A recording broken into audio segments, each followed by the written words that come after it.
How's it going? I can barely use a cell phone, let alone a video camera, so bear with me on this. This is an old barnwood floor joist that a customer gave to me that was left over from doing a truck bed for him. You know, it's still got the old rusty nails in it, and wormholes and the saw marks. And I really love that look, and I'm remodeling or building a bathroom, and I'm going with the old barnwood look type trim. But unfortunately, these boards, they're 1.5 by 9 inches, 9.5 inches actually. And unless I'm building an arc, they're not going to be much good to me. So I need to cut them down into usable pieces. And I see the question all the time, what do you do to make it look old? Once you've cut it, you run into problems that, you know, now you got a fresh cut edge and it no longer looks old and rustic. And so I was going to try and help answer some of the questions people have, because you treat it with something, you still have the nice pretty edges. You can stain it all you want, but then you still have an old looking board with new stained board looking sides. So let's go through the process a little bit. That's some of the items you're going to need. You're going to need a propane or MAP gas torch, wire brush, hammer, or anything you can use to help distress the wood, because you're going to knock some dents and divots here and there in it. Tape measure, safety goggles, because you're going to have flying projectiles when the nails come flying out of the wood at your face. And so that's usually what I start with. So when you look at the grain of your lumber, you're going to see you have your lighter grain and then your darker grain, and they're different hardnesses. And what you're wanting to do is make that more irregular. And you can take a wire brush, but it really doesn't do anything to the wood because the grain's still too hard. So what I like to do is soften that up with a torch. Let me put it here. Get the torch out. I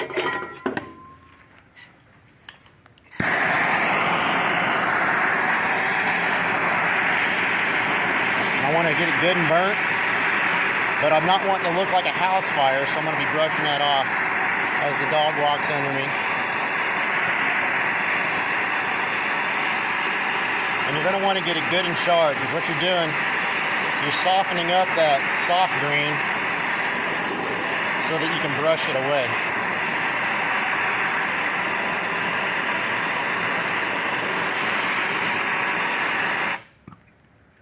I'm going to pause this while I finish the rest of the board so I don't have to bore you. Okay, now that I have the board burnt the way I want it, pay in particular edges, attention to the edges. I want them good and burnt so they'll round off and they won't have the sharp saw look. And I try to get really good around knots so that they'll show a lot of 3D profile once I use the steel brush on it. You want to distress the surface of the wood using a hammer. I got a nail here that I'm going to try and simulate like old nail holes. We got the nail holes in here, but what happens, people drive a nail bends and then they just hammer it down. So I'm going to put a few nail head marks in here. I don't know how I'm going to do this with 2 hands, but let's say you put a nail, get a nail in place, tap a hole, bend it over so that it leaves the round indentation in the wood, and then I'll lay the head right there on the hole, like so. Man, this is really hard with one hand. And then smack the head. And that'll simulate having a nail that's been bent over.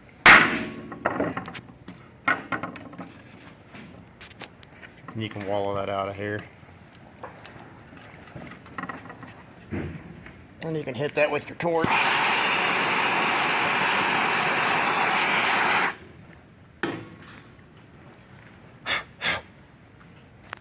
And then I'll distress with a hammer here and there, just try various things.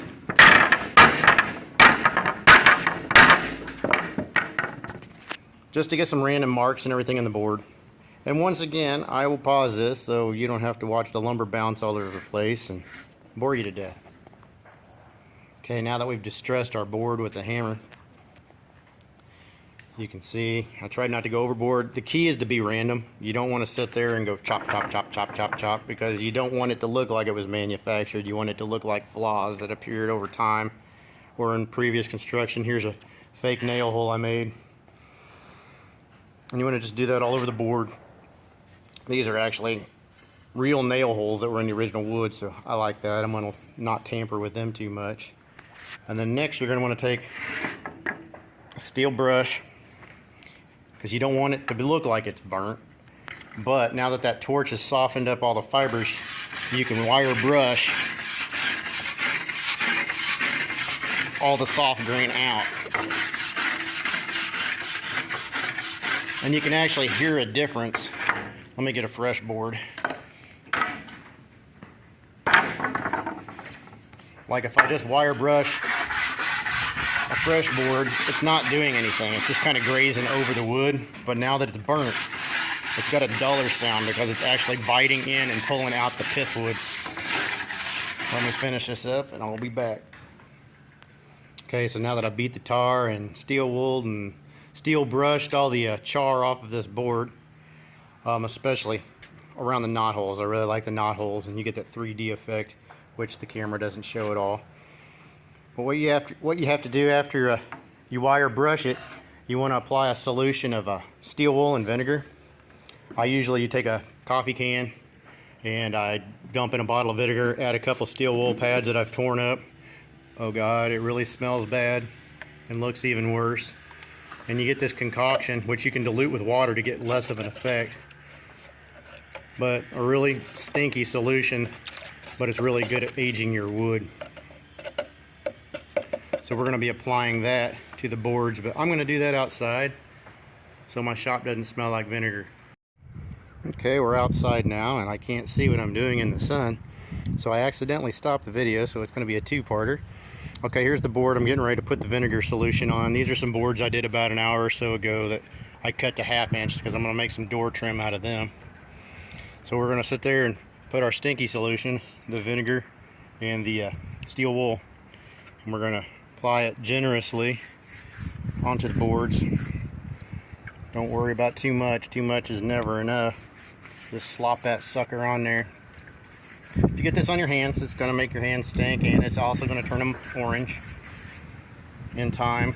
The weird stuff about this, you put it on, just looks like you're getting the board wet, and after it sits in the sun a little bit, you'll actually see it start to bring the grays out in the wood. I have no idea if the camera's on or not. I can't see anything in the camera except a screen that looks blank to me. Get your edges real good.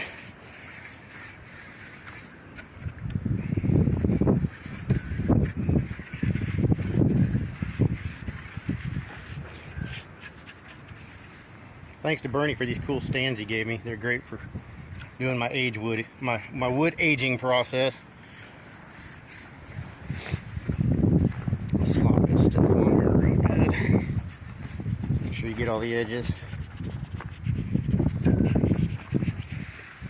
This side still has the natural patina on it, but I'm still going to hit it so that everything matches, because this will darken the wood a bit, especially since this is not diluted with water. This is just vinegar and steel wool, and it's been in this pot for a couple months now, so it's good and potent. Alright, now we just wait a couple hours. Well, I'll show you what the board looked like, because I got another one over here that I haven't treated yet.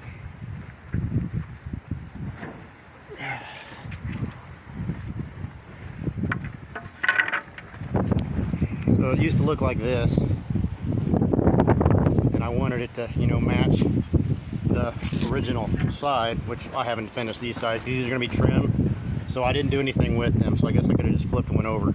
So that's what it looks after going through the saw, and I didn't take the steel brush and take this char off this side because it's going up against the wall anyway. So we'll take a look at what she looks like once she's done. Alright, the solution is just about dry now, so I brought it back into the shop and set it up next to the board. So you can see it looks a lot different than it used to. Here's the board that was untreated. Let's see, these two side by side. Fake nail hole I put in that one, but